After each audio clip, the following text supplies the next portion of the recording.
Perfeito, gente. A aula agora, a partir de agora, já está sendo gravada e eu vou dando sequência aqui, né? Aproveitar aqui para quem vai entrar agora, só dar passar a aula, né? O título aqui da apresentação. Então, para quem está entrando agora, considerando que a aula está sendo gravada a partir de agora, a gente está tratando de ecologia de rios, né? Discutindo as principais teorias, conceitos e teorias. Então a gente vem aqui trazendo o conceito de rio, né, que pode considerar um rio como um corpo de água que flui dentro de um canal limitado, movido pela gravidade. Eu estou só dando uma passada porque a gente já tinha mostrado para a turma anteriormente. E a gente traz aqui o conceito de bacia hidrográfica, né, de região hidrográfica também, subbacias, os componentes, traz aqui os componentes de uma bacia hidrográfica, que são as subbacias, as microbacias, e os divisores de água, são aquelas linhas que representam os limites da bacia, determinando o sentido do fluxo, né, a rede de drenagem e também na própria área de captação da bacia. Tá? Então, aqui essas linhas amarelas são os divisores de água. Quem está da linha amarela para dentro faz parte dessa bacia hidrográfica, porque a água é movida pela gravidade, e todo o corpo de água que é movido para a gravidade, nesse sentido aqui, já faz parte de outra bacia hidrográfica, tá? Porque já se conecta com outro corpo de água, com outro rio, que não faz conexão com esse daqui, tá? E aí a gente vem trazendo os tipos de bacias, que a gente já explicou a bacia exorreica, que é aquela mais comum no Brasil, que tem um curso de água que escoa para o mar, né? Tem um sentido, nasce o rio que nasce numa montanha e deságua tipicamente no mar, o típico rio brasileiro, né? A gente tem as bacias que são as bacias arreicas, aquelas que não tem um curso de não possuem um curso de água definido, ela escoa para um lago ou pode escoar também para regiões fechadas, né? Ou pode até se perder na própria infiltração do solo mesmo. Estou só tentando entrar aqui, gente, em outra conta para mim ter um retorno, tá? Eu não sei se tem alguém tentando entrar e não está conseguindo, mas eu acho que está aberto aí para todo mundo entrar. Só me deem um feedback, por favor. Pode ligar o microfone se quiser ficar à vontade, viu? Dando sequência aqui, então, um outro Professor, tipo. Sim, sim. boa noite. Boa Não, noite. deve ter sido porque eu cliquei na opção aqui de levantar a mão. Aí acho que Ah, deve ter se sido um você, efeito eu estou sonoro sem aí. retorno. Eu estou sem retorno aqui. Nem sempre eu consigo ver. Estou com o celular ligado, mas se você quiser falar, é só ligar o microfone e falar, viu? Não, Não. só comentando sobre rio e riacho aqui Ah, na perfeito. região. Sim, sim. Geralmente a gente diferencia mais assim, questão de as matas ciliares, né? O rio geralmente tem, além da largura que você falou, por exemplo, os riachos é mais pé de buriti, né? Que fala, pé de coco.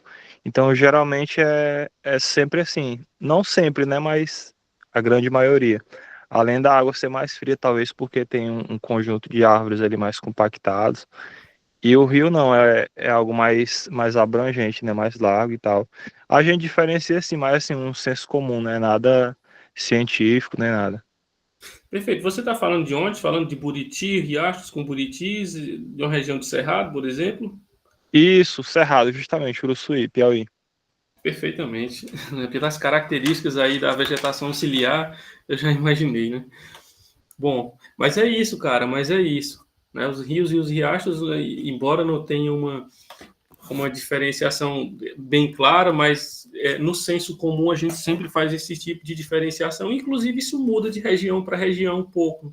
A gente está aqui, por exemplo, no semiárido, quando você está, por exemplo, na Caatinga, e se você está no Cerrado, por exemplo, às vezes esse conceito, quando você está na região norte, por exemplo, região amazônica, então, certamente esses conceitos eles vão ter algum grau de diferenciação, pelo menos no senso comum, né? A forma como as pessoas interpretam um rio e interpretam um riacho, né? Tomando o rio Amazonas como exemplo, né? Já que, no meu caso, no Ceará, o maior que tem é o rio Jaguaribe, então o rio Jaguaribe aqui seria praticamente um igarapé, né, no norte do Brasil. Mas é isso. Um outro tipo de bacia é a bacia criptorreica, né? Que as águas elas escoam por rios subterrâneos, então geralmente em regiões com bastante rochas, e sobretudo regiões com rochas calcárias. Né? Então são esses três tipos de bacia: a exorreica, a reica, né? E a bacia criptorreica. Então são os três tipos principais de bacias hidrográficas. Né? Então essa imagem ela mostra bem aqui os componentes da bacia. Então você tem a região de nascente aqui no topo, na região mais alta, e aqui a gente está mostrando claro um tipo de uma bacia hidrográfica, a bacia hidrográfica típica do Brasil, que são as bacias hidrográficas exorreicas. Você tem um rio nascendo, umas nascentes aqui na montanha, e esse rio fluindo juntamente com todos os seus efluentes em direção ao mar, a foz desse rio aqui no mar. Lembrando que essa foz ela pode ser do tipo de barra ou do tipo delta, que é muito comum o delta do Parnaíba, por exemplo, aí para o colega que acabou de falar aí, que está na região do Piauí, né? E o professor Cledinaldo também. Como eu havia falado para vocês a respeito das regiões hidrográficas, a gente pode ver que no mundo também tem essa divisão por regiões hidrográficas a nível global, tá? Eu posso separar esse material, compartilhar esse material com vocês, e vou até dando uma passada mais rápida aqui já para chegar no Brasil, daqui a pouco o professor Theo está entrando, mas aqui no Brasil também a gente tem essas regiões hidrográficas. Então, no Brasil a gente tem 12 regiões hidrográficas. Eu não sei se tem alguém aqui na aula que está na região hidrográfica da Amazônia, por exemplo. Com certeza tem gente aqui que está na região hidrográfica do Parnaíba, né? Do Atlântico, do Atlântico do Nordeste Norte-Oriental, região Atlântico do Nordeste Oriental. Tem a região hidrográfica do São Francisco, do Atlântico Leste, do Sudoeste, tem a região hidrográfica do Paraná, enfim. Essa região hidrográfica, no caso do Brasil, ela é uma divisão hidrográfica nacional, né, que ela é instituída pelo Conselho Nacional de Recursos Hídricos e estabelece ali 12 regiões hidrográficas brasileiras. Né? Quando a gente traz mais aqui em direção ao Nordeste do Brasil, você tem as regiões hidrográficas da Caatinga. Então, na Caatinga também tem um conjunto de bacias hidrográficas, que são bacias bem singulares, porque são dominadas por rios intermitentes, ou seja, aqueles rios que deixam de fluir em algum ponto no tempo e no espaço. Tá? Essas bacias, né, da Caatinga são todas formadas por rios e riachos intermitentes. Aqui eu trago, inclusive, algumas imagens para vocês, exemplificando os tipos de bacias que a gente tem na região. Aqui tem o rio Cruxati, que ele faz parte aqui da bacia do Mundaú, que faz parte da região hidrográfica, né, do litoral. Um exemplo aqui do rio Parnaíba, um exemplo do rio São Francisco e um exemplo aqui também do rio Jaguaribe, que fica aqui no estado do Ceará, né, região onde está aí agora o colega de vocês e meu colega também, o Bira. Tá? Então, o fato é que quando a gente pensa nos tipos de sistemas que compõem a região nordeste do Brasil de forma majoritária, e obviamente que também ocorre em outras regiões do Brasil e do mundo, né, esses sistemas eles tiveram diferentes tipos de classificação ao longo do tempo. Né?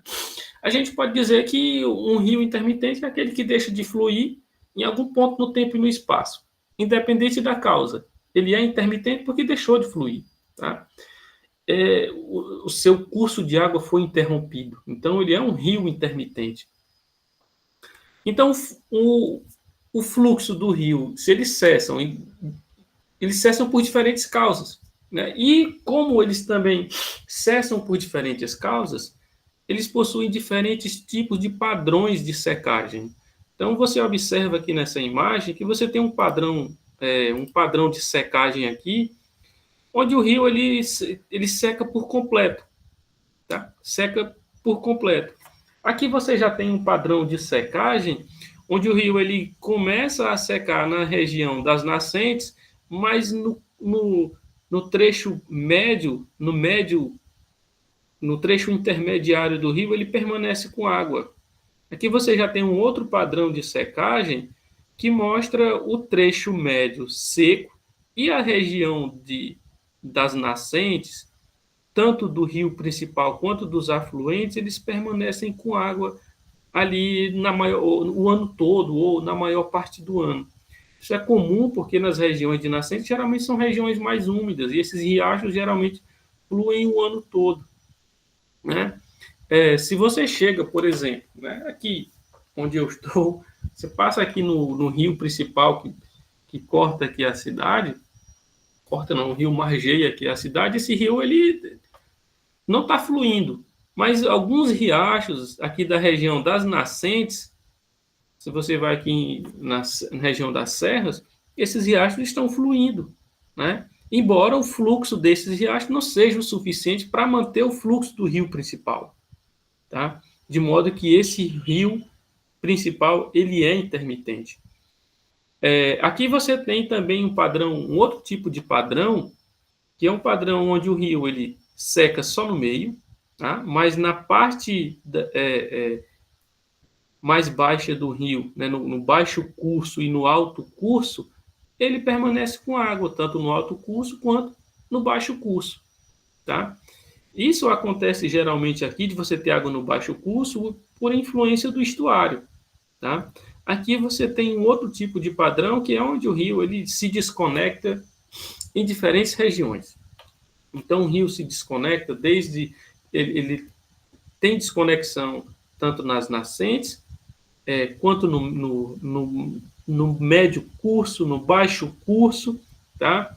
Então ele se desconecta em diferentes pontos, tá? Então existem padrões, diferentes tipos de padrões de conexão e desconexão dos sistemas intermitentes no Brasil. Isso, obviamente, tem toda uma influência sobre a ecologia desses rios e riachos. Obviamente que o grupo de espécies que ocorrem nessa região, eles têm um ciclo de vida ajustado e um ciclo de vida afetado pela essa dinâmica de seca e de cheia que a gente tem nesses tipos de sistemas, tá? Essa imagem você pode encontrar aqui nesse livro, que eu inclusive compartilhei com vocês lá no WhatsApp, o livro do Datri, do Bonado e do Boulton, de 2007, que ele resume ali as principais classificações dos tipos de sistemas intermitentes no mundo. Tanto que nesse livro, e até no artigo pretérito, que esse livro é de 2017, mas no artigo pretérito de 2014, em 2010 também já trazia isso, esse grupo, que é um grupo francês, a gente tem uma relação com eles aqui no Brasil, faz trabalho junto com eles aqui no Nordeste, né, e algumas regiões também de Minas Gerais, né, eu não sei se em São Paulo tem alguém que faça parte desse grupo, depois a gente tem mais um grupo de colaboradores no Chile e Madagascar também, e aí o restante está em outras regiões, né, incluindo o grupo principal, ou melhor, o Instituto está na França, né, mas a gente tem essa rede de participação no mundo todo. Inclusive tem um projeto que é o projeto dos 1000 rios, né, que a ideia é exatamente estudar 1000 rios intermitentes no mundo todo, incluindo todos os continentes, né? E aqui no Brasil a gente tem um grupo atuante no Nordeste brasileiro, sobretudo aqui no estado do Ceará. Bom, eles trouxeram aqui um conceito para simplificar, né? Até o Thibault, que é o principal responsável por esse grupo, é o chefe dessa equipe, ele até usa o termo, olha, a gente deve sair desse campo minado do ponto de vista conceitual, porque tem gente que chama, em diferentes regiões do mundo, ou às vezes até mesmo de um único país ou de uma única região, a gente tem nomes diferentes para a mesma coisa. Se você chega aqui no Nordeste do Brasil, um rio que seca, a galera vai chamar de rio temporário, rio episódico, rio efêmero, né?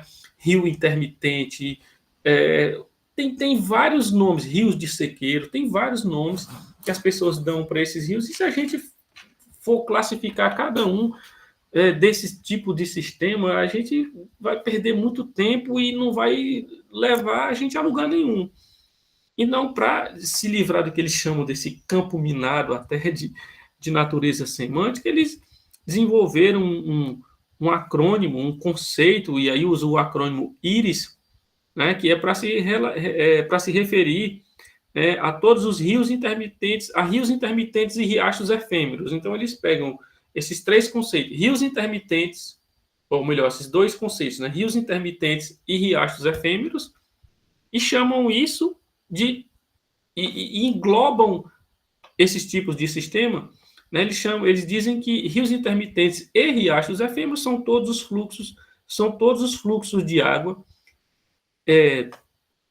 são todos os fluxos de água que escoam, né? Todos os corpos de água que escoam o fluxo ou secam completamente em algum ponto no tempo e no espaço, né? Ao longo do seu curso. Então, qualquer corpo de água que deixa de fluir em algum ponto no tempo e no espaço, seja um rio ou seja um riacho, entra nesse rol de sistemas aquáticos que eles chamam de IRIS, que seria o Intermittent River and Ephemeral Stream, se a gente considera aqui esse termo do inglês. Inclusive, eu trabalhando com esse grupo de ecossistemas aquáticos, fiz uma adaptação durante a tese de doutorado para a gente chamar aqui para o Brasil de RIRI. Seria mais fácil, rios intermitentes e riachos efêmeros. Mas, às vezes, na literatura é mais complicado, você está criando, não um conceito, né, mas você está criando um acrônimo novo, né, porque isso pode dificultar, gerar algum tipo de dificuldade na literatura. Mas eu penso que fica mais simples para a gente entender como o RIRI, que são rios intermitentes e riachos efêmeros, e a gente engloba todos esses corpos de água que deixam de fluir no tempo e no espaço. E porque isso tem efeito do ponto de vista da conservação, vídeo que ocorreu com o Código Florestal de 2012, que eu também discuto isso na minha tese, se der tempo a gente discute daqui a 2 slides também. Só aguardando aqui o professor Telton entrar. Então, esse tipo de sistema, tá, que são sistemas pouco conhecidos, e daí o interesse aqui de a gente dar um enfoque maior para os sistemas intermitentes em detrimento, né, e eu digo sem medo de errar, né, em detrimento dos sistemas perenes, porque qualquer pessoa que tem ouvido falar em um rio e o que você basicamente tem na literatura, sobretudo na ecologia de rios, é tudo baseado em rio perene. Então, o conceito de rio é com base em rio perene. Toda a ecologia de rio ela foi desenvolvida em função dos rios perenes. Os rios intermitentes eles foram relegados a um corpo de água que às vezes está vivo, entre aspas, e às vezes está morto, dependendo da estação do ano. O problema é que os rios que deixam de fluir no tempo e no espaço, eles têm uma distribuição global, estão presentes no mundo todo. Tá? Só o professor Theo está pedindo para entrar aqui.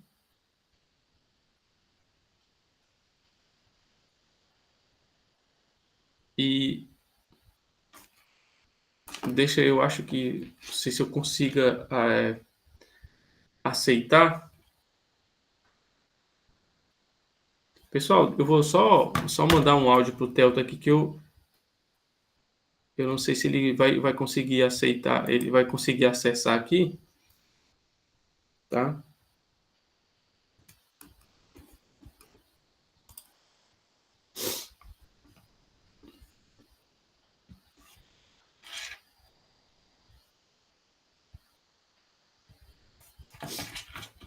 Só aguardando aqui um retorno do Telto.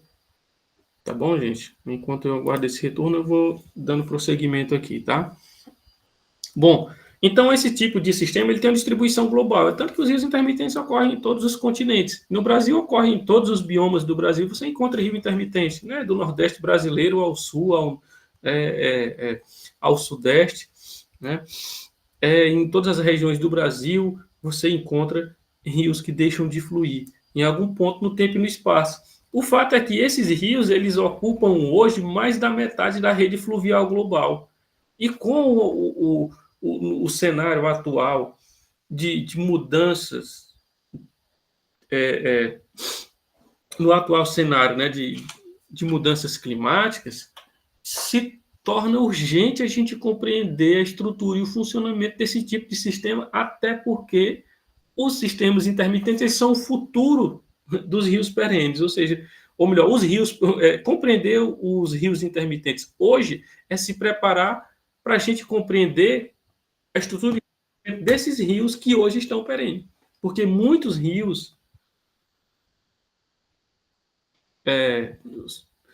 desses rios outrora perene, hoje são sistemas intermitentes, como é o caso do Rio Jordão, por exemplo, o Rio Amarelo, na China, são exemplos bem singulares de sistemas outrora perene que estão se tornando intermitentes, né? Inclusive, a intermitência ela tem sido provocada, para além de tudo, pelo barramento. Estão sendo artificializados. Alguns rios que eram perenes, hoje estão se tornando intermitentes. E o sentido contrário também está acontecendo. Rios intermitentes estão sendo perenizados.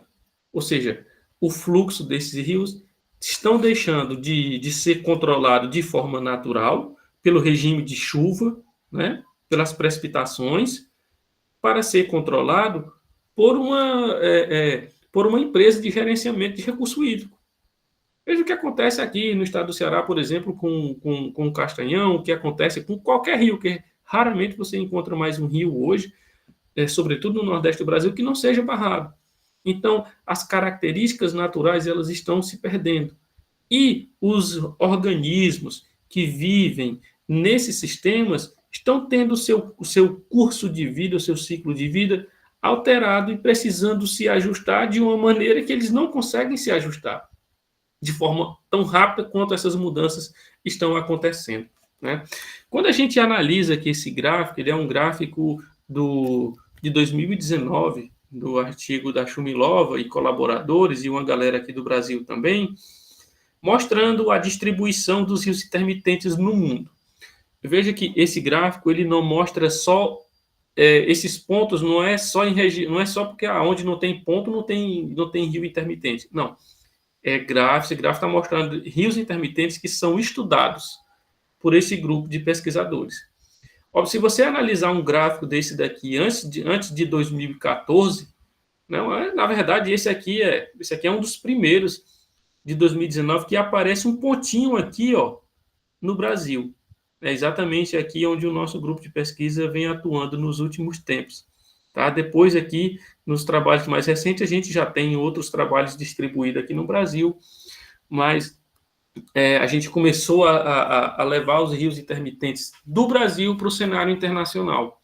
Quando a gente começou a trabalhar com esse grupo, eles conheciam basicamente alguns trabalhos do professor Elvio Medeiros, não sei se tem alguém da Paraíba aqui, ou já estudou na Universidade Estadual da Paraíba, quer dizer, Telto, que vai entrar daqui a pouco, está tentando, é exatamente lá da Paraíba e conhece muito bem o professor Elvio Medeiros, que foi um dos pioneiros, juntamente com o professor Leonardo Maltchick, a trabalhar com sistemas intermitentes aqui no Brasil, né, e começar a exportar a compreensão sobre esses rios para o restante do mundo.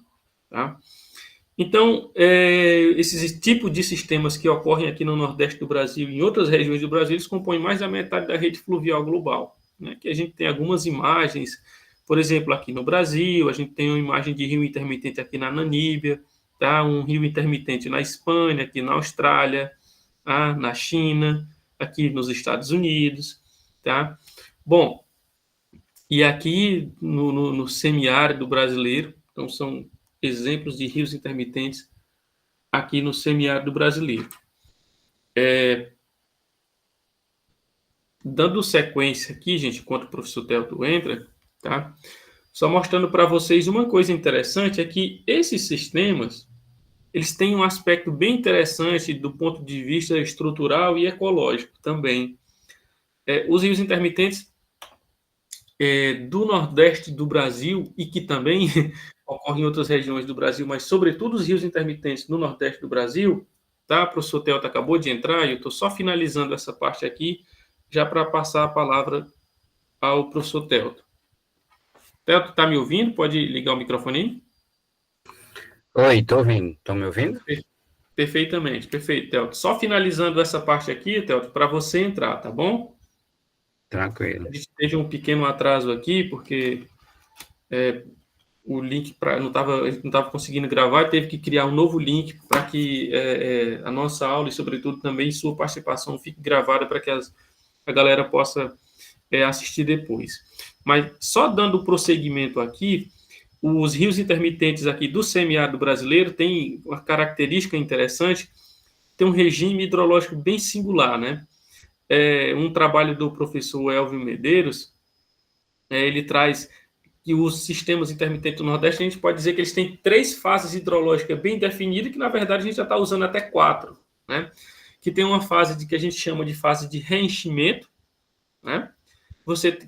Essa fase de reenchimento ela ocorre quando no início da estação chuvosa, que varia um pouco dentro do Nordeste do Brasil e varia, obviamente, que a gente tem rios intermitentes em todas as regiões do Brasil e em todas as regiões do mundo, embora majoritariamente no Brasil eles ocorram aqui no Nordeste. Mas, enfim, essa fase de reinundação acontece no início da estação chuvosa. Então, você tem um rio completamente seco durante a estação de seca, e quando as chuvas começam a cair no início da estação chuvosa, aqui, por exemplo, no Ceará, a partir do mês de final de dezembro para o mês de janeiro, você tem aquela fase de reenchimento, onde aquelas poças que estão isoladas ali no meio do leito do rio vão recebendo água da chuva e depois essas poças elas vão enchendo e se conectando com outras poças até que esse rio ele consiga se conectar completamente, né? Mas essa conexão, gente, é interessante destacar que ela não acontece exclusivamente através de uma poça ligando com outra poça, né? Até porque essa conexão principal ela ocorre através das chuvas que se dão lá na região de nascente e essa água das chuvas elas vem descendo rio abaixo até conectar todas essas poças juntamente, claro, com a água que vai sendo acumulada ao longo das chuvas, né, ao longo do início da estação chuvosa, que às vezes a poça começa a encher e para de chover e tal, então essa desconexão se dá através desse conjunto de fatores. Uma vez que esse rio secou, ou melhor, que esse rio encheu, ele passa por uma outra fase. Assim como ele passa pela fase de reenchimento, ele passa pela fase de secagem, né, ou a fase de secando. A gente chama no inglês a fase drying, né?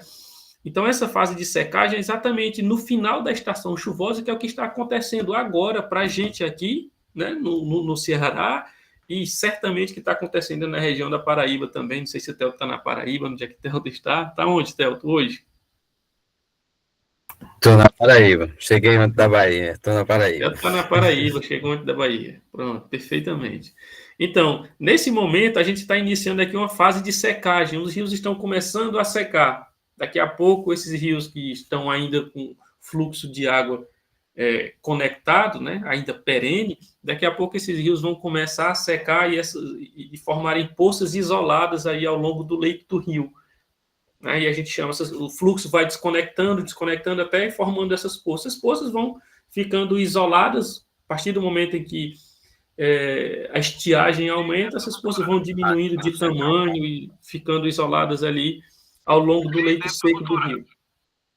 E aí gerando a fase seguinte, que é essa fase de seca completa. E aí você tem, às vezes, trechos enormes do rio, às vezes, com quilômetros. Você anda quilômetros no leito seco de um rio sem ter um pingo de água. E aí você encontra, às vezes, nas regiões mais sombreadas, nas regiões mais profundas, você encontra ali uma poça isolada.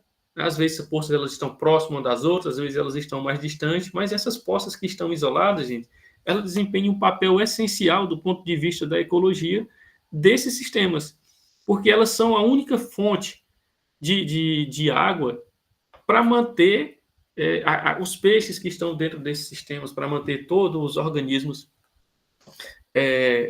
aquáticos e também para manter aqueles organismos semiaquáticos, né? E inclusive os organismos totalmente terrestres também, que vêm aí se alimentar, matar sua sede e consumir os animais que estão ali naquela região. Então, é exatamente essas 3 fases hidrológicas que estão aqui sendo mostradas, né? E quando a gente pensa, evidenciando aqui para vocês o que eu tinha falado anteriormente, né? As principais teorias para o entendimento da ecologia de rios, elas são sempre baseadas em rios perenes, como, por exemplo, é o caso da teoria do rio contínuo. Eu passei esse trabalho para vocês, do Van Noort. É o caso também da teoria da descontinuidade serial, né, do Ward Stanford. É o caso também da teoria de pulso de inundação, que se aplica muito bem, por exemplo, nos grandes rios das regiões tropicais, mas que, do ponto de vista ecológico, ela não se aplica muito bem aos sistemas intermitentes do semiárido brasileiro, por exemplo. Né? A teoria do rio contínuo está falando exatamente sobre um contínuo hidrológico, um contínuo também ecológico, um contínuo de eventos que acontecem no rio, da nascente até a foz. Só que, no nosso caso, não é um contínuo, existe uma desconexão. Essa teoria ela não se aplica muito bem aos nossos sistemas. Né? Um conjunto de teorias novas, elas vem surgindo, inclusive esse grupo que a gente faz parte, publicou um trabalho bacana em 2014, trazendo, por exemplo, 3 modelos conceituais bem interessantes para explicar a ecologia de rios intermitentes. O primeiro conceito seria esse conceito de conectividade hidrológica, né, que controla essa conectividade hidrológica, que controla ali a dinâmica de metacomunidades, de metaecossistemas. Um segundo seria que esses rios, eles funcionam como uma espécie de um reator, né, funcionam como uma espécie de um reator biogeoquímico longitudinalmente. Inclusive, tem trabalhos evidenciando a importância dos rios intermitentes a nível global, e obviamente que também ocorre no semiárido brasileiro, a importância que eles têm na ciclagem do carbono, né? Na ciclagem do carbono a nível global. Tá? E aí, já partindo aqui para finalizar e para o Sutelton entrar, esse outro modelo explicativo, que é um modelo que eu acho bem interessante, que é o modelo os rios intermitentes, eles formam mosaicos de habitats aquáticos e terrestres. Isso influencia completamente a biodiversidade desses sistemas. Ora, enquanto no rio perene, toda aquela calha do rio ele está repleta de água, no rio intermitente você forma mosaicos de habitats, você tem poças, tá? Você tem ambientes completamente secos, você tem ambiente ali que é úmido, você tem essa região entre uma poça e outra, onde essas espécies também podem se dispersar, né? Obviamente não estou falando de peixe, mas estou falando de outros organismos que podem se dispersar de uma região para outra, de uma poça para outra, tá?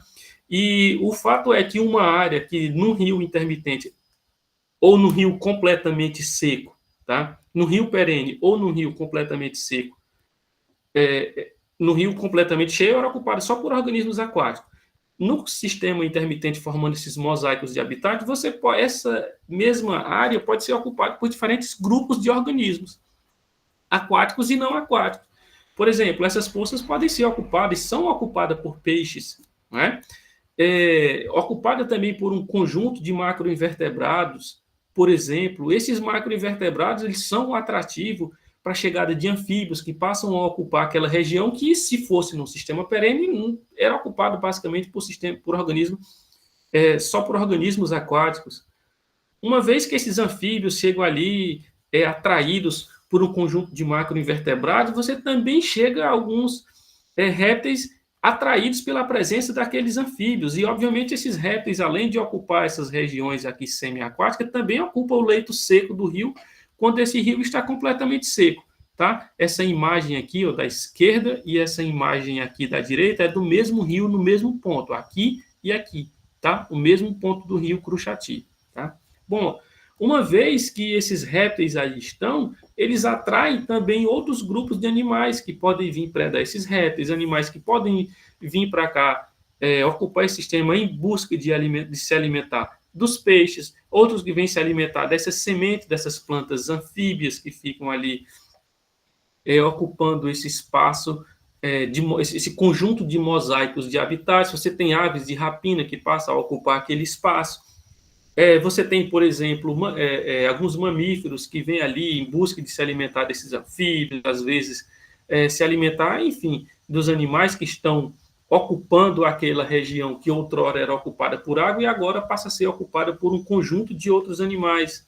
No leito seco você tem algumas espécies, por exemplo, raposa, que é muito comum aqui, o próprio tatu-bola, né, algumas espécies de gambá, serpente, lagartos caminhando ali naquele leito seco, em busca de alimentação, às vezes se dispersando de um local para o outro, enfim, né? Além disso, naquela região úmida, que o rio parece que secou, mas ele não morreu, o rio parece seco, mas aqui embaixo você tem uma região úmida, né? Você tem uma zona hiporreica ali, e essa zona ela é ocupada, por exemplo, por bancos de sementes, de vegetais, às vezes também ovos de macroinvertebrados e alguns lagartos também, que deixam seus ovos ali em estado de latência, às vezes, inclusive, algumas espécies de peixes que têm essa característica, e o professor Theo, inclusive, daqui a pouquinho, fala desse grupo de peixe, que é um grupo bem singular, que tem um ciclo de vida extremamente alinhado, ajustado ao regime hidrológico dos nossos sistemas intermitentes, que são os peixes das nuvens. Eu não vou nem me atrever aqui, vou até deixar para o Theo falar desse grupo de peixes mais na frente, que é um grupo de peixe apaixonante, né, Theo? Então, gente, no final das contas, o que acontece é que com um rio intermitente ele não morre quando ele seca. O que acontece é simplesmente um turnover de espécies, tá? Toda essa região que outrora era ocupada por água e por organismos aquáticos, agora está sendo ocupada por outros grupos de organismos. Inclusive, no trabalho de 2014 do DATRE, em trabalhos pretéritos e também trabalhos a posteriori, a gente vem evidenciando que, às vezes, nesse tipo de sistema, você tem uma biodiversidade maior do que nos sistemas perenes. Então, assim, a partir do momento que você aumenta a secagem também, você aumenta também ali a diversidade de espécies. O que antes era ocupar, essas espécies que deixaram de ocorrer aqui, eram espécies ajustadas só a ambientes aquáticos, elas deixaram de existir aqui, mas foram substituídas, ou seja, ocorreu um turnover de espécies, elas foram substituídas por outros grupos de espécies tolerantes a esses tipos de ambiente. Tá? Então, era basicamente isso que eu queria trazer para vocês. Tá? E a gente começou, Theo, falando sobre os rios de um modo geral, apresentamos o conceito de rio, falando sobre os rios perenes, acima de tudo, conceitos, teorias, não é isso? Falando também sobre as bacias hidrográficas, os principais componentes das bacias hidrográficas, os tipos de bacias hidrográficas, exorreica, arreica, e criptorreica, tá? E a gente depois fez aqui um apanhado bem interessante a respeito dos rios intermitentes, falando a respeito, sobretudo, da ecologia desse tipo de sistema, e agora eu passo a palavra aqui para o Telto, e já agradeço de antemão, Telto, a sua participação. Telto é um amigo que a gente se conheceu aí nas consultorias da vida e nos corredores das universidades, e a gente tem algumas publicações juntos, enfim, uns trabalhos de parceria. O Telto também, para além de ser um professor, ele é vou chamar aqui, dizer hoje que ele é um digital influencer e um cara que vem contribuindo demais para a divulgação científica, sobretudo para a divulgação dos peixes. Que às vezes, assim, quando a gente trabalha com anfíbio, você trabalha com réptil, é um grupo, onde você chega, você vê. Mas o peixe, você precisa entrar na água, você não vai passar lá no rio, no riacho ou no açude e olha o peixe. Né? Então, são organismos que chamam tanta atenção, mas são um grupo de organismos com características singulares que têm uma importância ecológica fundamental e, sobretudo, aqueles que ocorrem nos rios intermitentes do semiárido brasileiro. E Theo certamente vai responder para nós a pergunta mais clássica, Theo, está aqui, tem muita gente que não é do bioma caatinga aqui, e uma pergunta muito clássica, onde a gente chega em outras regiões do mundo, Theo responde isso com muita maestria, né? A seguinte pergunta: e tem peixes na Caatinga? Então, eu abro já parabenizando pelo Dia do Biólogo e abro já com esse insulte, Theo. Seja bem-vindo. Boa noite, gente. Estão me ouvindo? A gente está te ouvindo bem, Teto. Fica à vontade. Então, essa é a pergunta que sempre nos fazem, né? Principalmente quando a gente vai para fora do Nordeste, né? Então as pessoas têm essa dúvida se realmente tem peixes na Caatinga. Porque a imagem que as pessoas têm da Caatinga é justamente, né, aquela região seca, né, todo mundo aqui morrendo de fome, morrendo de sede, a imagem que a Globo mostra em muitas das novelas, né? E, obviamente, como o Queiro bem mostrou aí, na nossa Caatinga a gente tem uma diversidade única, né? Principalmente com endemismo único, né? Então, vamos conversar aí sobre os peixes da Caatinga, que é o meu alvo de estudo há bastante tempo, né? Sou apaixonado pelos peixes do Nordeste. E aí vamos conversar um pouco sobre o que a gente tem aqui do Nordeste. Eu sou biólogo, né? Então parabéns aí para todos os biólogos, né? Ontem foi o dia do biólogo. Sou formado na Universidade Federal da Paraíba, fiz mestrado e doutorado na Universidade Federal da Paraíba, depois fiz um pós-doc na UFRN e outro pós-doc na Universidade Estadual. Sempre trabalhando com peixes de... No mestrado eu trabalhei um pouco com peixes tuarino, depois eu comecei a trabalhar com peixe de água doce e estou até hoje. E a minha tese de doutorado foi justamente na bacia do Rio Parnaíba.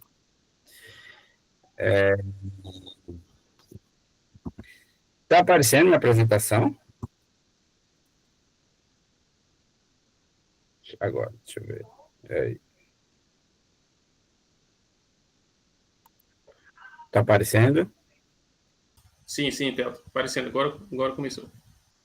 Então, pronto, vamos falar um pouco sobre os peixes da Caatinga, e eu utilizo esse tema aí, e tem peixes na Caatinga justamente para provocar, certo? Infelizmente não é só no sul e sudeste não, viu? No norte também, fui dar palestra lá do mesmo jeito, e às vezes nas capitais, né, das pessoas que moram mais no litoral, nordestino também não conhece os peixes da Caatinga.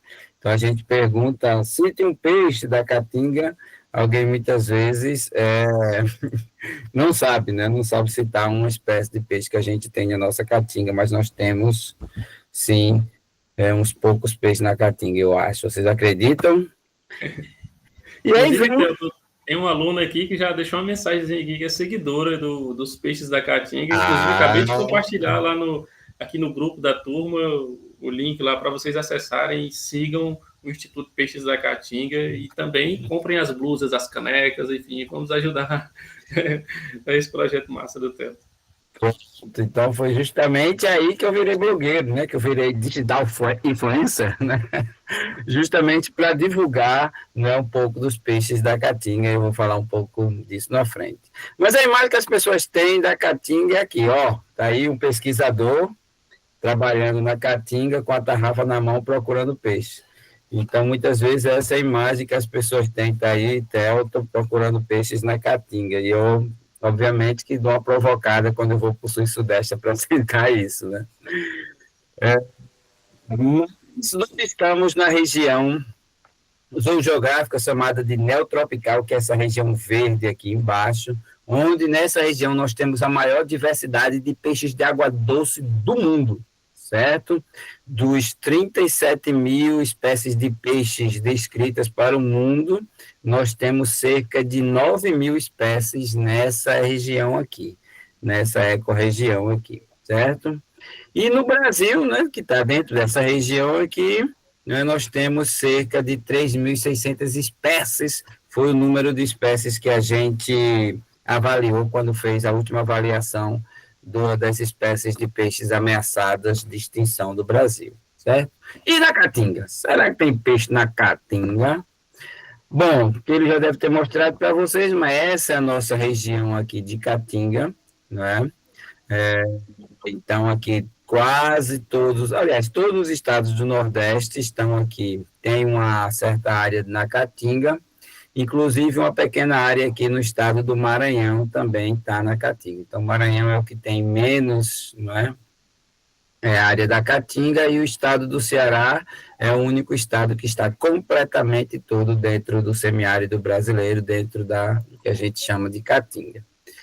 E aí, né, para quebrar a imagem de que a Caatinga é seca, isso aqui tudo, né, isso aqui é um shape de hidrografia da nossa região de Caatinga, do nosso semiárido, para vocês observarem que, né, rios, na verdade, é o que não falta aqui. Nós temos muitos rios, entre rios perenes e rios intermitentes, né, que foi o que ele falou aí para vocês. Mas, sim, nós temos uma rede hidrográfica bastante rica, né? Bom, o que ele já falou para vocês dos rios intermitentes, então não vou me ater nesse aqui, certo? Aqui mostrando um dos trabalhos da gente, monitorando aí rios intermitentes, e a gente tem os rios perenes, como os dois grandes rios do Nordeste, que são o Rio Parnaíba, né, que é o único, que é o maior rio do Nordeste, que nasce dentro do Nordeste e deságua dentro do Nordeste. O Rio São Francisco é maior que o Rio Parnaíba, mas o Rio São Francisco nasce em Minas Gerais, certo? Então ele não é um rio completamente nordestino, o único rio perene, grande assim, é o Rio Parnaíba, né? Então é um dos rios perenes que a gente tem aqui. Nós temos outros rios perenes mais próximos do litoral, alguns rios são perenes, outros, né, são intermitentes, na grande maioria. Aqui umas regiões que a gente coleta aqui no meio dos rios intermitentes. Aqui são rios que a gente tem, mesmo no período de seca, para vocês observarem, né?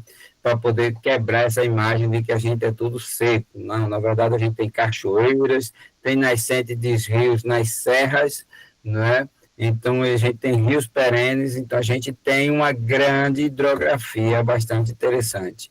Aqui, ó, esse aqui é um rio aí no Ceará, lá no estado do Ceará, um rio perene, mas é um rio que fica muito próximo ao litoral, e aqui alguns rios intermitentes que a gente tem.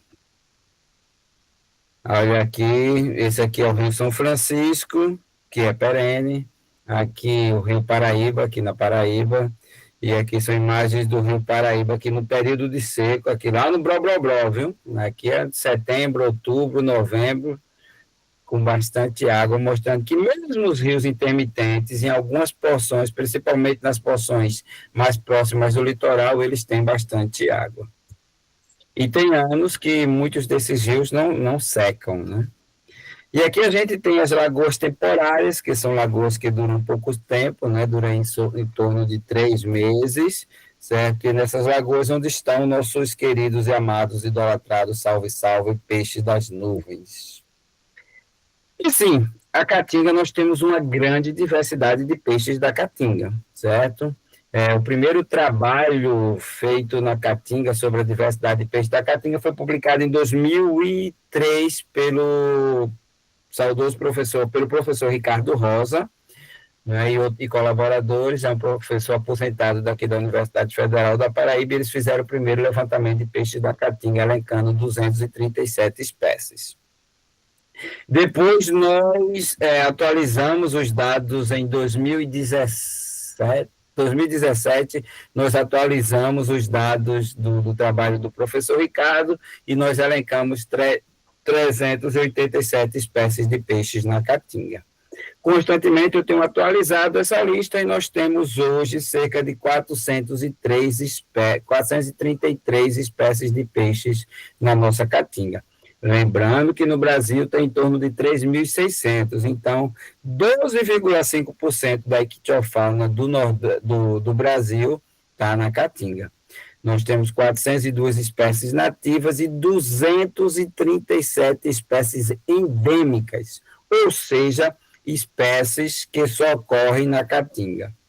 Bom, se tiver alguma pergunta aí que ele quiser interromper, é só falar, que a gente para aqui e... Tranquilo, só por não coincidência, né? Quando a gente pensa assim, por exemplo, 12% dos peixes do Brasil estão na Caatinga, que mais corresponde a mais ou menos em extensão territorial, 12% também do território nacional. Isso, verdade, é mesmo. Não tinha pensado nisso, verdade, é isso mesmo. Então, e o que é mais importante, gente, é que 237 espécies de peixes são endêmicas da Caatinga. E essas espécies, como eu falei, elas só ocorrem na Caatinga, ou seja, qualquer impacto que a gente tenha, grandes impactos que a gente tenha na fauna da Caatinga, na ictiofauna da Caatinga, pode simplesmente levar essas espécies à extinção, certo? Nem a bacia conhecida fora do Nordeste tem um endemismo tão elevado, acima de 50% das espécies de peixes da Caatinga são endêmicas da Caatinga, ou seja, só ocorre na Caatinga, certo? Isso é muito importante, isso é um motivo de orgulho para a gente, certo? Porque nem a Amazônia tem um endemismo tão elevado como a Caatinga. E para que você tenha noção, hoje nós temos mais espécies descritas na Caatinga do que o berço das águas, né? O Pantanal, lá do Pantanal, que tem muita água, mas não tem uma grande diversidade, quer dizer, pelo menos descritas até hoje, nós temos mais espécies de peixes descritas do que o Pantanal. E aqui, para que vocês conheçam um pouco dos peixes que a gente tem, né, na nossa Caatinga, a gente tem aqui os siluriformes, que é o grupo que tem a maior diversidade de peixes na Caatinga. 38% dos peixes do Nordeste são, certo, da ordem siluriforme, que são os bagres, os cascudos, né, os tamboatais, estão tudo nesse grupo aqui. Aqui os caraciformes, que são em torno de 35% da fauna de peixes do Nordeste, da Caatinga, certo? E aqui onde está a traíra, curimatã, piau, piaba, piranha, tudo está nessa ordem aqui, na ordem caraciforme. Dentro dos ciprinodontiformes estão os barrigudinhos e os queridos peixes das nuvens. Aqui os cicliformes, né, que são os grupos do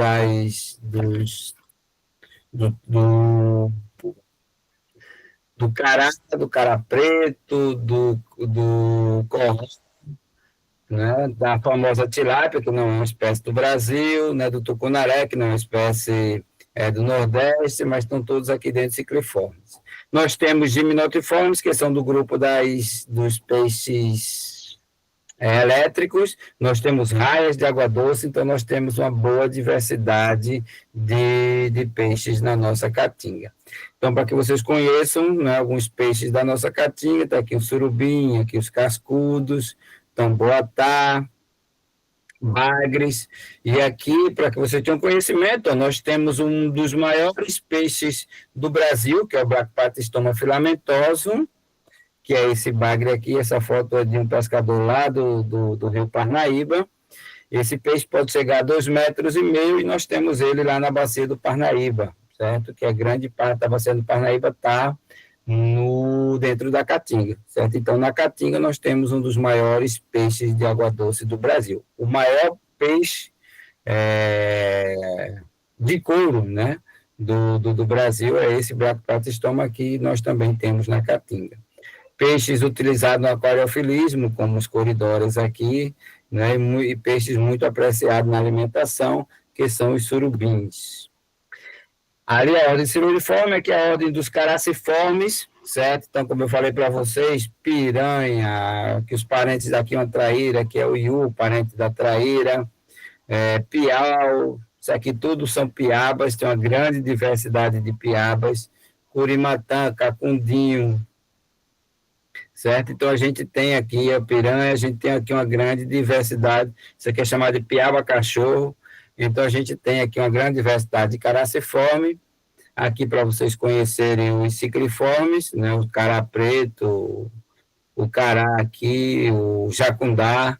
Então, a gente tem também na nossa Caatinga uma grande diversidade de cicliforme. Aqui os ciprinodontiformes, né, que são os barrigudinhos, e aqui os lindos peixes das nuvens estão na ordem ciprinodontiforme.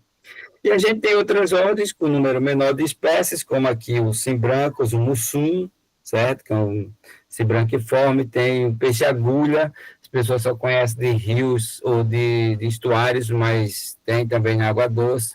Os linguados também sobem os rios para se reproduzir. A gente tem aqui o gimnotiforme, ou seja, um parente lá do poraquê. Esse peixe tem na nossa caatinga, ele dá choque, mas o choque dele é pequeno, só para atordoar a presa e ele se alimentar, ou para a comunicação entre machos e fêmeas. Curpediforme aqui, o chamado sardinhão, e a gente tem aqui os miliobatiforme, que são as famosas raias que de vez em quando causa acidentes, principalmente lá na bacia do Parnaíba. A bacia do Parnaíba é a única bacia do Nordeste que tem, aliás, a única bacia da Caatinga que tem raias, né? Tem outros rios do Nordeste, lá do Maranhão, que tem outras espécies de raia. E aqui, para que vocês vejam um gráfico mostrando aqui o número de espécies descritas, né, por décadas. Então, a primeira espécie descrita para o Nordeste foi o pigocé, para a Caatinga foi o Pigocentus pirae, que é a piranha preta endêmica lá do Rio São Francisco. Ela foi descrita em 1810. De lá para cá, fora o período de 1941 aqui, que foi quando o Fowler publicou o trabalho dele, né, foram descritas 22 espécies de peixes aqui. E de lá para cá a gente tem descoberto muitas espécies, para que vocês observem aqui na última década, certo? Nós descrevemos 46 espécies de peixes da Caatinga. Ou seja, a Caatinga tem uma grande diversidade e muitos peixes ainda não são conhecidos, certo? Nos últimos anos a gente tem descrito novas espécies e tem muitas espécies para descrever. Ou seja, aquele número de 430 espécies, com certeza vai estar, já elevou, porque, né, constantemente a gente tem publicado espécies novas. E aqui um pouco de ecologia, para que vocês entendam algumas das adaptações dos peixes a sobreviver nesses ambientes considerados ambientes inóspitos, né? Ambientes onde tem, no período de seca, uma baixa quantidade de água, e quando baixa a quantidade de água, geralmente aumenta a temperatura, e aí baixa o oxigênio dissolvido, o que, certo, dificulta a respiração dos peixes, e os peixes mais, né, bioindicadores, mais frágeis, vão morrer todos, já os mais resistentes vão conseguir sobreviver, e alguns se adaptam, certo? Tem determinadas adaptações para poder sobreviver nesses ambientes, certo? Em situações de hipoxia, ou seja, hipobaixo, né? Baixa quantidade de oxigênio, eles têm o que a gente chama de respiração bimodal, ou seja, pode respirar pelo aparelho branquial aqui, tradicional, todos esses peixes têm,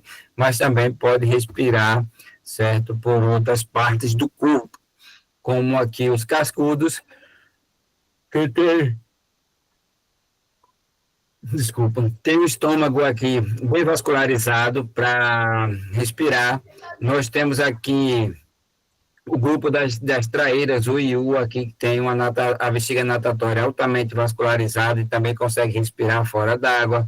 O tamboatá, conhecido como peixe 7 léguas, né, que é o peixe que consegue sair de uma lagoa para outra, certo? Quando a lagoa está secando, quando o rio está secando, usando os esporões, né, ele tem o intestino delgado, o intestino, né, com paredes bem delgadas, ou seja, bem finas, altamente vascularizadas, eles conseguem respirar pelo intestino. Os mussuns, certo, tem aqui na faringe, o Triporteus aqui é a sardinha, certo? Ele desenvolve barbilhões, a gente publicou um artigo falando sobre isso, eles desenvolvem barbilhões aqui, certo? Quando a lagoa está com o rio secou ali, deixou aquelas poças e a baixa de oxigênio está grande. E tem outras características, por exemplo, traíras e outros caraciformes desenvolvem lábios, né? Aumentam os lábios, fica aparecendo os lábios da Angelina Jolie, os lábios bem grandes assim, para poder ampliar a área, certo, de troca gasosa. Um grande problema para a conservação é justamente a falta de conhecimento, certo? Então, é um dos grandes problemas que a gente tem na nossa Caatinga. Durante muito tempo, a Caatinga foi considerada um ambiente seco, sem diversidade, certo? Sem biodiversidade, e aí isso era bom motivo para que as pessoas simplesmente explorassem bastante a caatinga, né? Então a caatinga foi bastante explorada justamente pela falta de conhecimento, e nas últimas décadas a gente tem mostrado que não, que a caatinga tem uma grande diversidade, inclusive com elevado endemismo, e ele precisa ser preservado, certo? Mas um dos grandes problemas é esse, que as poucas pessoas não conhecem, muitas pessoas, pesquisadores, não conhecem a caatinga. Ô, gente, e vocês trabalham com peixes, com conservação de peixes? Pelo menos a gente tenta. Mas as pessoas, quando falam em peixe, pensam nisso aí, certo? Um peixe, geralmente peixe é considerado recurso alimentar, certo? Então, a galera pensa peixe logo, vem comer, no mínimo.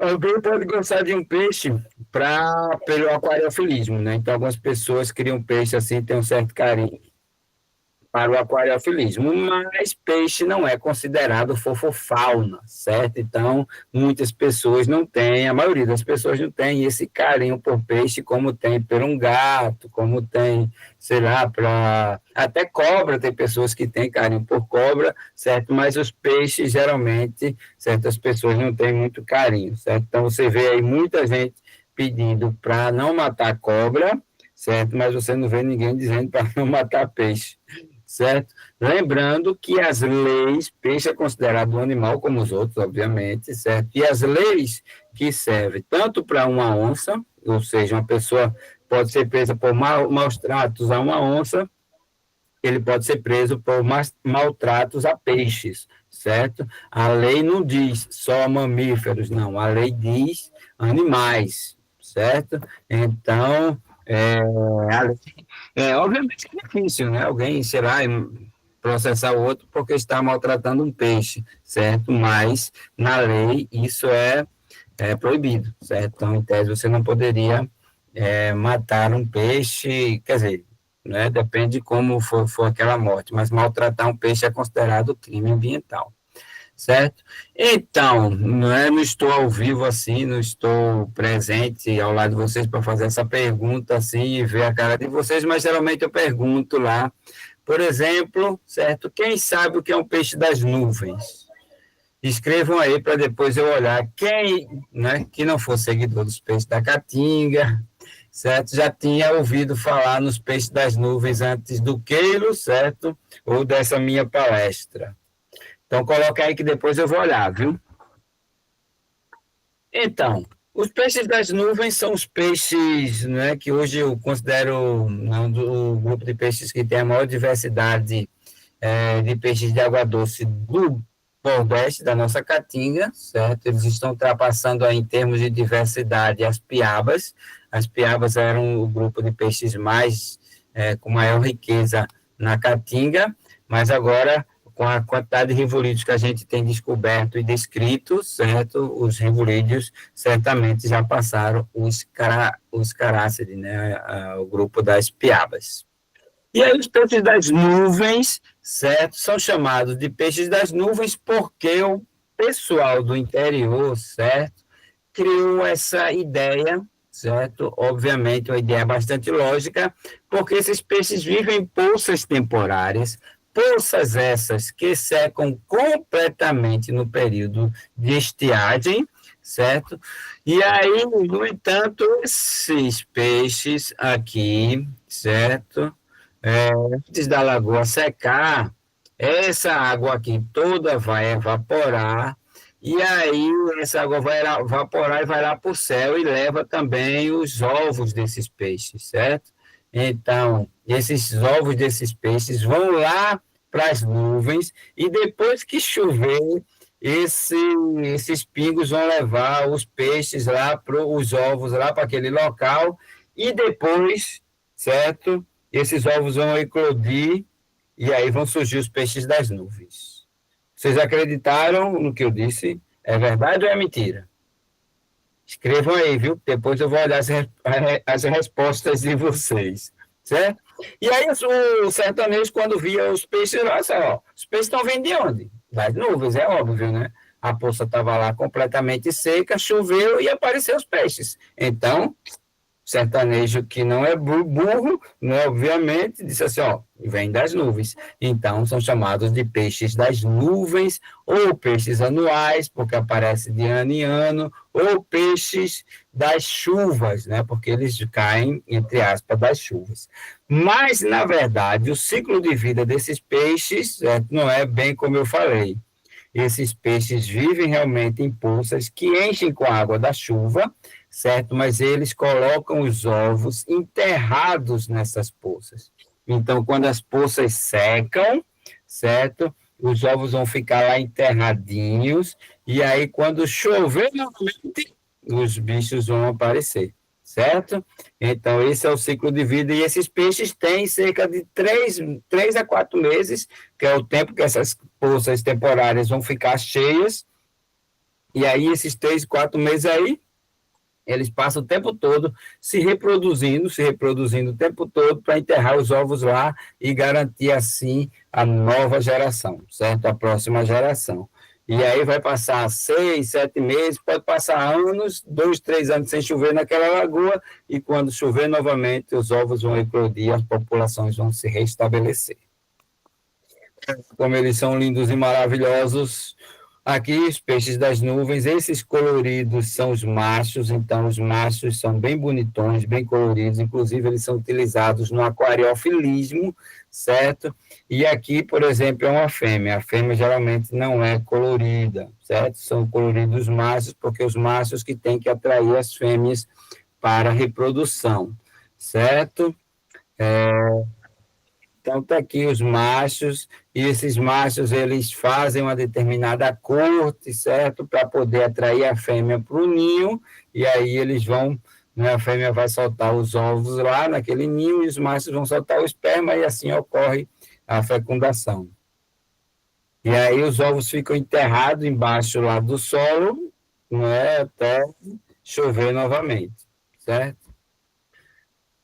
Então, e como a gente tinha um grande problema, né, para o conhecimento desses peixes, como eu falei para vocês, né, a maioria das pessoas não conhecem esses peixes, a gente começou a fazer divulgação científica para poder mostrar a diversidade de peixes dos rivolídeos, principalmente dos rivolídeos e, obviamente, do resto dos peixes da caatinga, né?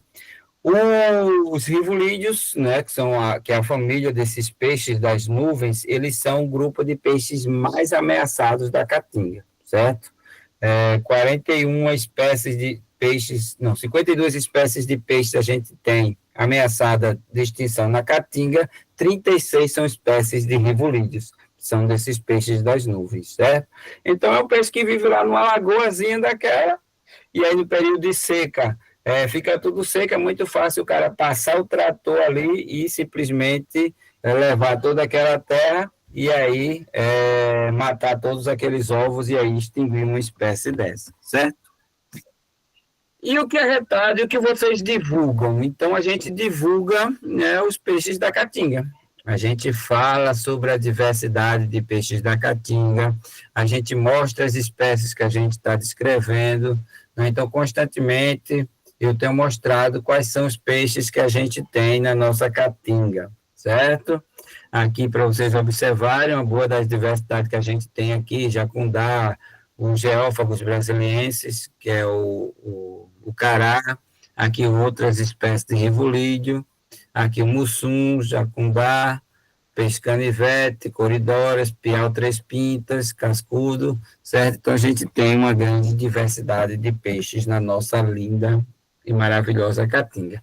E um dos grandes problemas que a gente tem na nossa caatinga é justamente, certo, as espécies exóticas, certo? As espécies exóticas, elas são uma das responsáveis no mundo, geralmente, pela perda de biodiversidade, certo? Então, piranha não, tucunaré, tilápia, o jaguar, o tambaqui, o pirarucu, o os pecilhas, os gupis, certo? São espécies introduzidas, que foram introduzidas na nossa caatinga e têm causado impactos na nossa caatinga, certo? Tem levado à extinção populações de peixes nativos, certo? E, obviamente, é crime ambiental introduzir espécies de peixes exóticas, certo? Isso é considerado crime ambiental, a introdução de peixes exóticos, certo? E a gente sabe que aqui no Nordeste isso é muito comum, não é? Os peixamentos, principalmente quando chove, né? No início das chuvas, vai o prefeito, muitas vezes até com a Secretaria do Meio Ambiente, fazer peixamentos nos rios, ou seja, introduzir tilápia, tucunaré e outras espécies, mas isso é considerado crime ambiental no Brasil pela Lei 9.605/98, certo? Ninguém pode introduzir uma espécie exótica. Então, o que esses caras fazem para comprar votos é considerado crime ambiental. E a gente tenta fazer educação ambiental, certo, para mostrar os impactos das espécies exóticas na nossa caatinga. Então, esse é um livro aqui que a gente escreveu lá quando eu fazia um pós-doc lá em Natal, para atrair, né, através das crianças, a gente falar dos problemas das espécies exóticas, certo?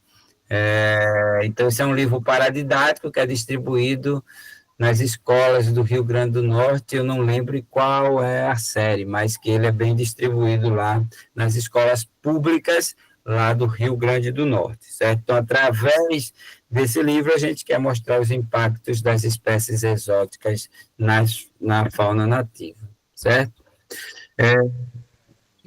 E aí, para também para tentar diminuir os impactos das espécies exóticas, a gente incentiva a pesca de espécies exóticas, né? Tem alguns estados que colocam lei, certo, para proteger espécies exóticas, mas isso não existe, certo? Espécies exóticas, elas vão causar impactos e elas têm que ser retiradas do ambiente. Então, aquele famoso pesque e solte, né, se for uma espécie de tucunaré, por exemplo, aqui no Nordeste, é considerado crime ambiental você pegar aquele peixe e soltá-lo, certo? E aí a gente também incentiva o cultivo de espécies de peixes nativas. E aí, certo? Como eu falei para vocês, a gente tem um grande problema, não é, da falta de conhecimento. E aí, para tentar reduzir essa falta de conhecimento dos peixes da nossa caatinga, a gente entrou aí nas redes sociais, né, com o Instagram Peixes da Caatinga, justamente para mostrar e divulgar a diversidade de peixes da caatinga e ajudar na conservação desses peixes, certo? Conhecer para conservar. A gente quer mostrar que tem sim uma diversidade de peixes na caatinga e que ela precisa ser preservada. E lá no Peixe da Caatinga nós lutamos, certo, pela conservação dos peixes. Por exemplo, a gente faz denúncias, certo? Esse aqui é o Ipsolebes longignatus, uma espécie de peixe das nuvens, que a localidade tipo conhecida dela era justamente essa lagoa aqui. Só que eu ia passando por lá, já fazia 5 anos que eu procurava essa espécie, e aí eu ia passando por lá e simplesmente estavam aterrando a localidade tipo dessa espécie, certo? E aí eu consegui fazer a denúncia, entrei em contato com o ICMBio, a gente chamou a imprensa, certo? Chamou a população, e aí a gente conseguiu barrar essa obra. No entanto, certo, a localidade tipo, nessa região toda, o peixe não eclodiu mais nessa região.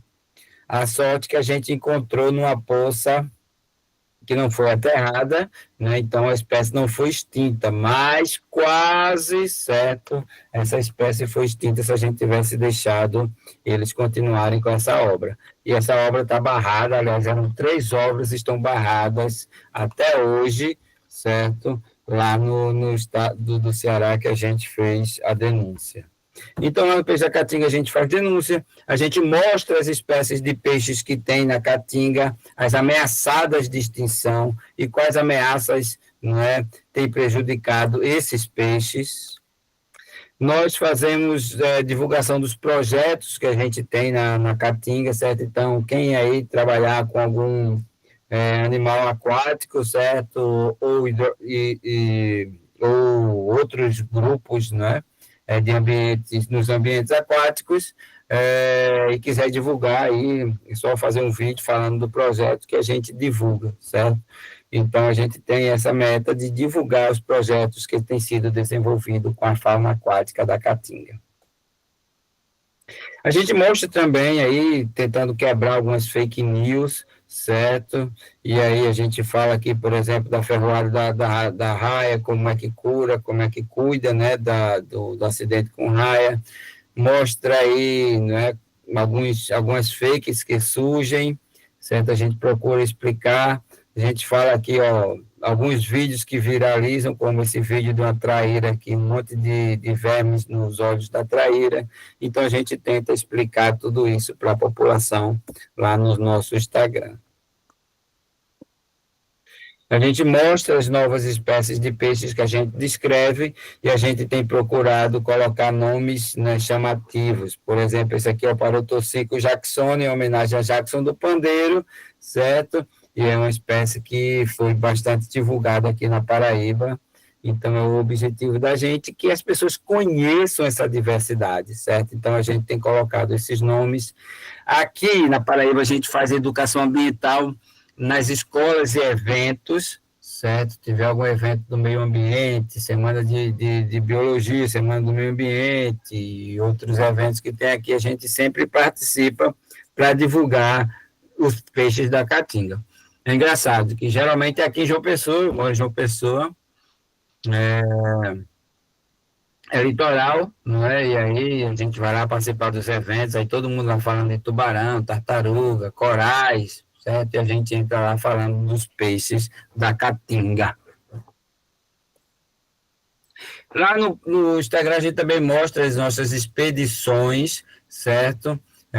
Como a gente vai buscar uma espécie de peixe, espécies de peixes que a gente descobriu, certo? Então a gente vai lá, a gente mostra como descreve essas espécies, como a gente achou.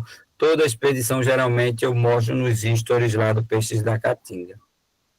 A gente mostra também o dia a dia do laboratório, certo? Sim, então, vocês têm como acompanhar a vida de um pesquisador, por exemplo, quando eu vou descrever uma espécie, eu mostro as medidas, como eu vou medir, quais são as contagens que eu faço, certo? Então, a galera consegue interagir e aprender um pouco, né, da vida dentro das universidades, né? Porque um dos objetivos é quebrar essa barreira, certo, que tem entre a universidade e o resto da população. As pessoas precisam saber aquilo que a gente está produzindo lá dentro da universidade, certo? Então, a gente tem feito isso, mostrado na Caatinga, e nos laboratórios, tudo que a gente tem feito, como a gente descreve uma espécie, tudo eu tenho mostrado lá no Peixe da Caatinga. Tá bom, agora me digam dos resultados da Caatinga, da divulgação dos peixes da Caatinga. Eu mostro. Nós temos aqui 2 espécies de peixes que foram descobertas depois da nossa divulgação, certo? As pessoas não conheciam os peixes das nuvens, por exemplo, e aí, quando eu mostrava para as pessoas os peixes das nuvens, teve um seguidor lá que disse, quando eu era criança, eu vi um peixe daqui, eu brincava com um peixe muito parecido com desses aí, com esses que o senhor posta. E aí eu fui super educado, falei com o cara lá, tal, disse, olha, é interessante, mas eu acho que não, porque na sua região não tem nenhum registro desse peixe, de peixe das nuvens, então acho que você pode ter equivocado, tal, pode ser outro peixe, isso e aquilo. Aí ele disse, não, é igual isso aí. E aí eu fiquei com a pulga na orelha, né, pensando se realmente alguma espécie lá cientificamente não existia, né? Então ele viu as nossas postagens, disse que tinha um peixe desse parecido lá, e aí pronto, quando choveu, ele tirou a foto do peixe e mandou para mim, certo? E aí eu fiquei louco, a gente montou uma expedição e fomos lá correndo para buscar o peixe, e é realmente uma espécie nova lá do Ceará, não é? Aqui, do mesmo jeito, aqui rolou na internet aí uns vídeos de um cara encontrando essa espécie de peixe das nuvens, e aí ele dizendo, oh, parece até com a tilápia, só que ela é azulada. E aí o vídeo chegou até a minha pessoa, e aí eu fiquei doido, eu digo, isso é uma nova espécie de rivolídeo, vamos lá. E aí montamos a equipe, fomos lá e descrevemos essa espécie de peixe das nuvens descoberta com a ajuda da população e com a ajuda das redes sociais, certo? Então, para finalizar, eu digo aqui, ó, protejam os ambientes aquáticos, não comprem espécies ameaçadas de extinção, né? Tem muita espécie de peixe ameaçada de extinção e muitas vezes você não conhece, não sabe. Apoiem as causas ambientais, pergunte aos seus candidatos quais os projetos ligados às causas ambientais, certo? Para que antes de você votar, o seu voto, certo, pode ser responsável pela extinção de várias espécies de peixes, ou, aliás, de toda a biodiversidade que a gente tem no Brasil. Então, não votem em candidatos que não tenham causas ambientais em seus projetos e divulguem. A falta de conhecimento é um dos grandes problemas, certo, que a gente tem para a conservação, certo, dos peixes e de outros organismos. E era mais ou menos isso que eu tinha para vocês, né? Se quiserem, podem fazer perguntas aí, que eu tento responder. Hoje eu estou no programa de pós-graduação em Sistemática e Ecologia, Sistemática e Evolução, lá da UFRN, sou professor lá. Também sou credenciado aqui no programa de pós-graduação em Ciências Biológicas daqui da UFPB, então, tanto num quanto no outro, eu posso orientar aluno de mestrado e doutorado. Atualmente trabalho no laboratório aqui no LICE, lá na UFRN, certo? E tenho parceria com o LEAC, que é aqui em João Pessoa, onde eu oriento alguns alunos. Se não quiserem fazer pergunta agora, quiser mandar um e-mail, tem aqui meu e-mail, telton@gmail.com, também tem o e-mail do Peixes da Caatinga e tem aqui o número, certo, WhatsApp, para quem quiser entrar em contato e aí nos ajudar nessa luta pela conservação dos peixes da Caatinga, certo, será sempre bem-vindo. E é isso que eu tinha para vocês, né? E fico aqui aberto a perguntas, né, se vocês tiverem dúvidas. É isso aí, gente. Se alguém quiser fazer alguma pergunta, né, o Telton está disponível para receber, ou melhor, para responder. Telton, antes que alguém faça alguma pergunta, inclusive, até em resposta, né, uma pergunta que você fez lá, se alguém já conhecia peixes das nuvens antes desse encontro de hoje. Inclusive, uma aluna aqui disse que não conhecia, né? E ela colocou, acho que ela é do Rio Grande do Sul. Tem gente de várias regiões do Brasil e muita gente também vai assistir essa gravação, né? A turma é bem grande, Telton. E tem um grupo, né, de pesquisadores lá no Rio Grande do Sul que também trabalha com peixes das nuvens e tem uma grande diversidade também de peixes das nuvens ali na região dos Pampas. É isso mesmo, a galera lá do ProPampa, né? Eu sou um dos membros do PAN de Rivolídeo, que é o Plano de Ação Nacional, né, dos Rivolídeos. A gente vai até se encontrar no final do mês, não é? São um grupo de pesquisadores que luta pela conservação desses peixes. E lá eu conheci essa galera do Pampa, que tem feito um trabalho magnífico lá, certo? Tem uma boa diversidade de peixes lá no Pampa.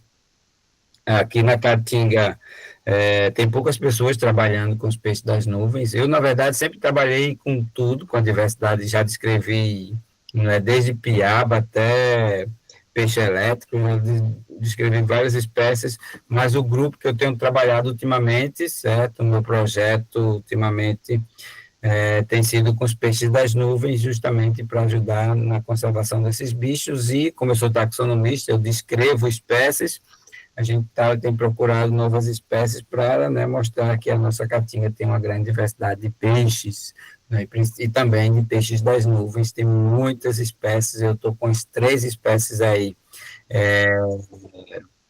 para descrever. A gente tem feito reprodução in situ, ou seja, traz os casais do ambiente natural de uma lagoa daquela ali e coloca no aquário, e aí a gente forma um ninho, e aí a gente consegue acompanhar esses peixes se reproduzindo, a gente vê lá a corte, certo? Depois a gente pega os ovos, leva para a universidade e começa a acompanhar o desenvolvimento embrionário desses ovos, certo? Depois a gente coloca água nos ovos e eclodem para acompanhar o desenvolvimento, né, desses peixes. Então, a gente tem procurado estudar bastante os peixes das nuvens, visto que eles são os mais ameaçados de extinção do Brasil. Telton, aproveitar aqui, tem um amigo meu que, quando eu disse que você ia estar presente aqui, ele não é aluno dessa turma, ele é aluno da UES, e inclusive pediu para lhe mostrar, tá, essa espécie de cascudo. Ele gostaria de saber que bicho é esse. Um amigo encontrou lá na região dele. Eu estou compartilhando minha tela, a imagem não está muito legal, eu só mandei essa imagem aqui na parte dorsal, mas é um cascudo bem singular, e saber se você conseguiria, pela imagem, dar uma luz de que grupo se trata. Isso é de onde? Qual bacia? Cara, esse bicho aqui ele pegou aqui no Ceará. Eu vou ver direitinho com ele o endereço e te passo essas informações com mais detalhes. Mas é um bicho bem singular. Esse aí parece, se for na bacia do Rio Jaguaribe, é um cascudo, família Loricaride. Eu acho que é o hipóstomo sertanejo, a espécie que a gente descreveu em 2018, se eu não me engano, que é um bicho escuro com essas manchas claras, certo? É a única espécie que a gente tem com esses caracteres aqui no Ceará, a não ser que seja de outra bacia, do lado do Parnaíba, né, que a gente sabe que o Ceará, que parte da bacia do Parnaíba entra no Ceará, e lá tem outras espécies com essas características, mas se for do Jaguaribe, por exemplo, e de algumas bacias litorâneas aí próximo de Fortaleza, seria hipóstomo sertanejo, um cascudo. Perfeito. Foi que a gente escreveu aí em 2017, eu acho. Perfeito. Pronto, eu acho que o hipóstomo sertanejo, inclusive, o peixe da Caatinga tem a logo do peixe da Caatinga é bem interessante, né? A logo já é um hipóstomos, né? Com um chapéu de couro na cabeça, aí, então faz uma alusão bem interessante ao Nordeste do Brasil, o sertão nordestino. Eu vou ver exatamente com ele, Telton, onde foi direitinho, ele me passar lá as coordenadas direitinho, aí eu te atualizo. Tá legal? Perfeito. Pessoal, considerando que não tem mais perguntas aqui, ou caso alguém, estou deixando aqui os microfones abertos para caso alguém queira fazer alguma pergunta, tá? Não tendo mais perguntas a fazer, eu gostaria aqui de encaminhar aqui para o fechamento, agradecer ao Telton pela participação. Telton, é um prazer te receber aqui na nossa turma. Essa aula está ficando gravada e os alunos vão assistir depois, tá? Nem todo mundo pode estar aqui de forma síncrona, tá? Convido todos a participarem, a seguir o Instituto Peixes da Caatinga, que agora é um instituto, né? Não é só mais uma rede social, né? É um instituto. Pois é. A gente cresceu aí, né, nessa luta pela conservação dos peixes. Então, eu não tinha nenhuma experiência, gente, com divulgação científica, mas aí a gente percebia lá nas nossas avaliações das espécies ameaçadas a falta de conhecimento, né? E como eu falei para vocês, ninguém vai conservar aquilo que não conhece, certo? Então a gente tenta, né, tem essa luta aí para mostrar às pessoas, para a gente, né, poder conservar, para que as pessoas comecem a ter o conhecimento da diversidade que a gente tem na nossa caatinga e nos ajudem a conservar esses peixes e, obviamente, conservar os ambientes, né, onde esses peixes vivem, né? Então, a gente tem essa diversidade de peixes que é importante não só, né, para o ambiente, como também é importante para o próprio ser humano, né? Visto que o peixe, né, é utilizado como alimento, né, para o ser humano. Então, é bastante importante que a gente preserve os ambientes onde esses animais vivem, certo? Então, eu que agradeço imensamente o convite, me coloco à disposição aí para outras aulas, certo? Como eu falei, é importante a gente divulgar, então eu peço a vocês que estão assistindo, né, sigam, né, o Peixe da Caatinga para nos dar essa força e divulguem, certo? Nos ajudem nessa luta. E foi daí que a gente, né, cresceu um pouco, e aí a gente resolveu montar um instituto, montamos um grupo, que é justamente para conseguir recursos para a gente lutar pela conservação desses animais, certo? Então, constantemente a gente faz expedições em busca de descobrir espécies novas, nós monitoramos algumas espécies, certo? Nós utilizamos a ciência cidadã, então a gente vai lá no local, tenta mostrar para a população a importância desses peixes, e aí algumas pessoas lá monitoram para a gente, certo? Então eles dizem, choveu, não choveu, certo? Como é que está a lagoa? Aconteceu alguma coisa? Chegou um caminhão aqui, chegou um trator aqui, alguém quer construir alguma coisa? Então a gente tem esse apoio da população, né? Lutando pela conservação, isso é tudo resultado da divulgação científica. Então, a gente pede aí, né, que as pessoas nos ajudem a conservar a nossa diversidade, porque nós temos uma bela diversidade de peixes na nossa caatinga. É isso aí, Theo. Obrigado mais uma vez, cara. A gente vai ficando por aqui. Boa noite a todos. E a gente se encontra por aí quando estiver no Ceará. Tá? Opa, aparece, tá. E de repente você pode participar também da nossa semana universitária lá no Vale do Jaguaribe, tá? Depois a gente passa as datas direitinho, se estiver na região, né, que sabe a gente consegue articular, para você dar uma palestra, a gente fazer uma divulgação melhor e endossar aqueles trabalhos que a gente já tem começado ali, tanto com peixes anuais, como o projeto lá da Jatubarã. Isso mesmo, vamos embora. Isso aí, Theo. Vamos embora e valeu, cara. Tudo de bom, obrigado mais uma vez. Obrigado, gente. Boa noite.